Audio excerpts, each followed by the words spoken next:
Hi guys, Roger Peterson here. Today I want to lean into the value of friendships. I met with a good friend last Monday night. Hadn't seen him in a long time. He had gotten married, and a lot of stuff had changed. We just sort of drifted apart for a while, the guy stuff. And anyway, as we were talking, I realized something that I want to share with you.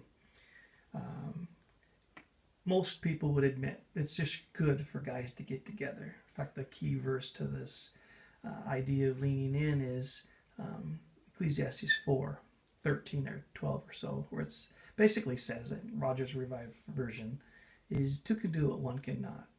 Right? When two guys get together, right there in Ecclesiastes 4, some great stuff can happen that one person cannot do alone.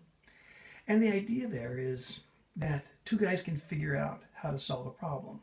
Two guys can work together on something. Two guys can find a solution, right? Different perspective. And that's good and it's true. But I think there's a deeper thing going on here when it says two can do what one cannot. And it has to do with what Psalm 139 discusses. Psalm 139 is probably one of the most famous chapters in the Bible and one of my favorites.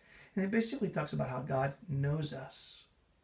And then I think in verse 6, David says, this knowledge is too wonderful for me, that God knows me intimately. Later on it says, you created me when I was born in the inmost being. You knit me together in my mother's womb. You know me intimately. Every step I take, before I take it, every word before it's on my tongue, you know what I'm going to say.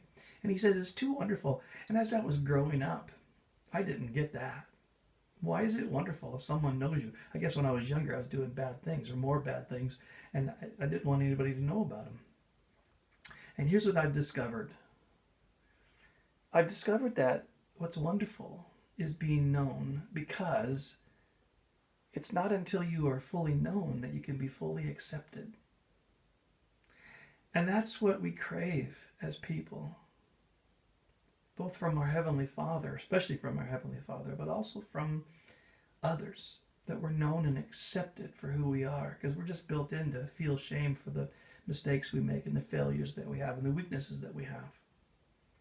But God accepts us right where we are, and what we crave, what we need, what Ecclesiastes 4 is talking about, is to have someone close to you who knows what's going on and can accept you right there. Because so many good things happen in your heart when you're known and accepted. So much healing can go on in your heart. And that's where you find courage. It's when you know you're not alone. When you are known and not alone, you find yourself being courageous. So, man, I want to encourage you to find and to have other guy relationships. Not to chat about the Hawks, not to chat about the Mariners, not to wish the Sonics were back in town, not to deal with your schedules primarily, and not to deal with the weather, but to deal with what's going on inside of you. The real stuff. The difficult stuff. You don't need to tell everybody, but someone needs to know you so you can know what it's like to be accepted by another human being, by another guy.